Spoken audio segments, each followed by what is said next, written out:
The Cardiff Giant was a famous hoax in the 19th century where a fake petrified giant, approximately 10 feet tall, was unearthed in upstate New York. It drew huge crowds, and the famous grifter P.T. Barnum himself even made an unauthorized copy. Mark Twain lampoons the spectacle that the fake giant caused by concocting a humorous ghost story that takes place in a hotel in New York City. The giant proves to be not so terrifying, but rather a bit of a nuisance. I hope that you will enjoy this short story. If you're enjoying this reading from Friendly Frog Press, please make sure to subscribe and hit that like button. A Ghost Story by Mark Twain, narrated by Beauheart. I took a large room, far up Broadway, in a huge old building whose upper stories had been wholly unoccupied for years until I came. The place had long been given up to dust and cobwebs, to solitude and silence. I seemed groping among the tombs and invading the privacy of the dead. That first night I climbed up to my quarters. For the first time in my life, a superstitious dread came over me, and as I turned a dark angle of the stairway and an invisible cobweb swung its slazy woof in my face and clung there, I shuddered as one who had encountered a phantom. I was glad enough when I reached my room and locked out the mold in the darkness. A cheery fire was burning in the grate, and I sat down before it with a comforting sense of relief. For 2 hours I sat there, thinking of bygone times, recalling old scenes, and summoning half-forgotten faces out of the mists of the past, listening, in fancy, to voices that long ago grew silent for all time, and to once familiar songs that nobody sings now. And as my reverie softened down to a sadder and sadder pathos, the shrieking of the winds outside softened to a wail, the angry beating of the rain against the panes diminished to a tranquil patter. And one by one the noises in the street subsided, until the hurrying footsteps of the last belated straggler died away in the distance and left no sound behind. The fire had burned low. A sense of loneliness crept over me. I arose and undressed, moving on tiptoe about the room, doing stealthily what I had to do, as if I were environed by sleeping enemies whose slumbers it would be fatal to break. I covered up in bed and lay listening to the rain and wind and the faint creaking of distant shutters, till they lulled me to sleep. I slept profoundly, but how long, I do not know. All at once I found myself awake and filled with a shuddering expectancy. All was still, all but my own heart. I could hear it beat. Presently the bedclothes began to slip away slowly toward the foot of the bed as if someone were pulling them. I could not stir, I could not speak. Still the blanket slipped deliberately away till my breast was uncovered. Then, with a great effort, I seized them and drew them over my head. I waited, listened, waited. Once more that steady pull began, and once more I lay torpid, a century of dragging seconds, till my breast was naked again. At last I roused my energies and snatched the covers back to their place and held them with a strong grip. I waited. By and by I felt a faint tug and took a fresh grip. The tug strengthened to a steady strain. It grew stronger and stronger. My hold parted, and for the third time the blanket slid away. I groaned. An answering groan came from the foot of the bed. Beaded drops of sweat stood upon my forehead. I was more dead than alive. Presently I heard a heavy footstep in my room. The step of an elephant, it seemed to me. It was not like anything human. But it was moving from me. There was a relief in that. I heard it approach the door, pass out without moving bolt or lock, and wander away among the dismal corridors, straining the floors and joists till they creaked again as it passed, and then silence reigned once more. When my excitement had calmed, I said to myself, "This is a dream, simply a hideous dream." And so I lay thinking it over until I convinced myself that it was a dream, and then a comforting laugh relaxed my lips and I was happy again. I got up and struck a light, and when I found that the locks and bolts were just as I had left them, another soothing laugh welled in my heart and rippled from my lips. I took my pipe and lit it, and was just sitting down before the fire when down went the pipe out of my nerveless fingers, the blood forsook my cheeks, and my placid breathing was cut short with a gasp. In the ashes on the hearth, side by side with my own bare footprint, was another, so vast that in comparison mine was but an infant's. Then I had had a visitor, and the elephant tread was explained. I put out the light and returned to bed, palsied with fear. I lay a long time, peering into the darkness and listening.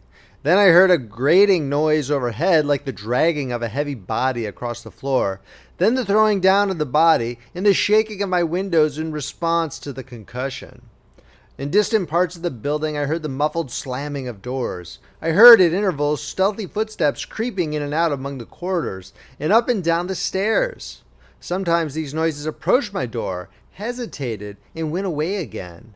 I heard the clanking of chains faintly in remote passages, and listened while the clanking grew nearer, while it warily climbed the stairways, marking each move by the loose surplus of chain that fell with an accented rattle upon each succeeding step as the goblin that bore it advanced.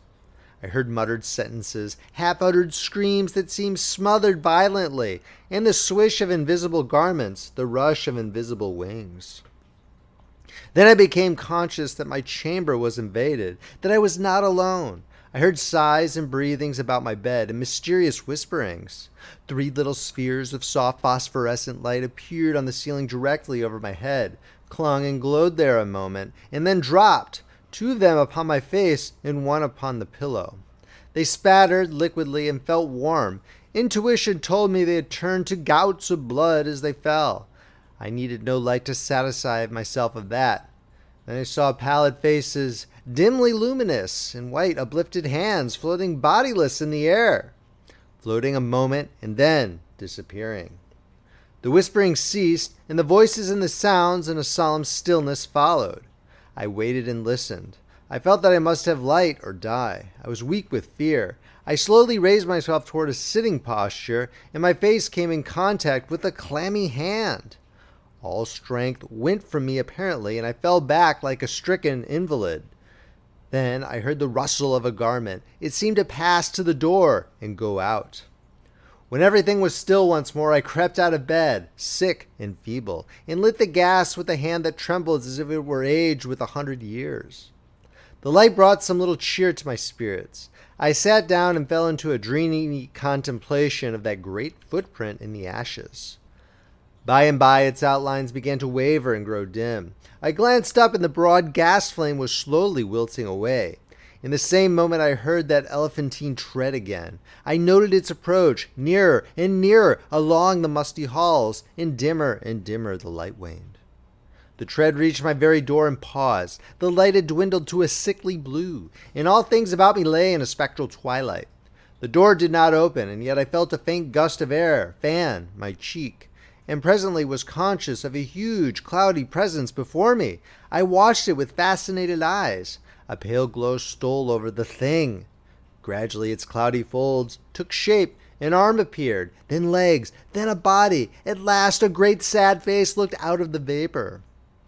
Stripped of its filmy housings, naked, muscular, and comely, the majestic Cardiff Giant loomed above me. All my misery vanished, for a child might know that no harm could come with that benignant countenance. My cheerful spirits returned at once, and in sympathy with them the gas flamed up brightly again. Never a lonely outcast was so glad to welcome company as I was to greet the friendly giant. I said, "Why, is it nobody but you? Do you know I've been scared to death for the last 2 or 3 hours? I am most honestly glad to see you. I wish I had a chair. Here, don't try to sit down in that thing." But it was too late. He was in it before I could stop him, and down he went. I never saw a chair shivered so in my life. Stop, you'll ruin every... Too late again. There was another crash, and another chair was resolved into its original elements. Confound it, haven't you got any judgment at all? Do you want to ruin all the furniture on the place? Here, you petrified fool. But it was no use. Before I could arrest him, he had sat down on the bed, and it was a melancholy ruin. Now, what sort of a way is that to do? First you come lumbering about the place, bringing a legion of vagabond goblins along with you to worry me to death. And then when I overlook an indelicacy of costume, which would not be tolerated anywhere by cultivated people except in a respectable theater, and not even there if the nudity were of your sex, you repay me by wrecking all the furniture you can find to sit down on? And why will you? You damage yourself as much as you do me. You've broken off the end of your spinal column and littered up the floor with chips of your hams till the place looks like a marble yard. You ought to be ashamed of yourself. You are big enough to know better. Well, I will not break any more furniture. But what am I to do? I have not had a chance to sit down for a century. And the tears came into his eyes. Poor devil, I said. I should not have been so harsh with you. You're an orphan too, no doubt, but sit down on the floor here. Nothing else can stand your weight. And besides, we cannot be sociable with you away up there above me. I want you down where I can perch on this high counting house stool and gossip with you face to face. So he sat down on the floor and lit a pipe, which I gave him, threw one of my red blankets over his shoulders, inverted my sitz bath on its head, and helmet fashion, and made himself picturesque and comfortable. Then he crossed his ankles, while I renewed the fire and exposed the flat honeycomb bottoms of his prodigious feet to the grateful warmth. What is the matter with the bottom of your feet and the back of your legs, that they are gouged up so? Infernal chilblains. I caught them clear up to the back of my head, roosting out there under Newell's farm. But I love the place. I love it as one loves his old home. There is no peace for me like the peace I feel when I am there. We talked along for half an hour. Then I noticed that he looked tired and spoke of it. Tired? He said. Well, I should think so. And now I will tell you all about it, since you have treated me so well. I am the spirit of the petrified man that lies across the street there in the museum. I am the ghost of the Cardiff Giant. Can have no rest, no peace, till they have given that poor body burial again. Now what was the most natural thing for me to do to make men satisfy this wish? Terrify them into it, haunt the place where the body lay. So I haunted the museum night after night. I even got other spirits to help me. But it did no good, for nobody ever came to the museum at midnight. Then it occurred to me to come over the way and haunt this place a little. I felt that if I ever got a hearing, I must succeed, for I had the most efficient company that perdition could furnish. Night after night, we have shivered around through these mildewed halls, dragging chains, groaning, whispering, tramping up and down stairs, till, to tell you the truth, I am almost worn out. But when I saw a light in your room tonight, I roused my energies again, and went at it with a deal of the old freshness. But I am tired out, entirely fagged out. Give me, I beseech you, give me some hope. I lit off my perch in a burst of excitement and exclaimed, This transcends everything, everything that ever did occur. Why, you poor blundering old fossil, you have had all your trouble for nothing. You have been haunting a plaster cast of yourself. The real Cardiff Giant is in Albany. A fact, the original fraud was ingeniously and fraudfully duplicated and exhibited in New York as the only genuine Cardiff Giant, to the unspeakable disgust of the owners of the real Colossus, at the very same time that the latter was drawing crowds at a museum in Albany. Confound it, don't you know your own remains?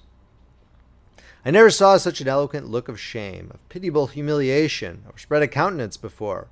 The petrified man rose slowly to his feet and said, Honestly, is that true? As true as I am sitting here. He took the pipe from his mouth and laid it on the mantel, then stood irresolute a moment, unconsciously, from old habit, thrusting his hands where his pantaloons' pockets should have been, and meditatively dropping his chin on his breast, finally said, Well, I never felt so absurd before. The petrified man has sold everybody else, and now the mean fraud has ended by selling its own ghost. My son, if there is any charity left in your heart for a poor friendless phantom like me, don't let this get out. Think how you would feel if you had made such an ass of yourself. I heard his stately tramp die away, step by step down the stairs and out into the deserted street, and felt sorry that he was gone, poor fellow, and sorrier still that he had carried off my red blanket and my bathtub. End of story. If you enjoyed this reading, please make sure to subscribe, hit that like button, and check out friendlyfrogpress.com, where you can see where our collection of ebooks, paperbacks, and audiobooks are available. Friendly Frog Press, where the classics come alive. This is Paul Beauheart, signing off.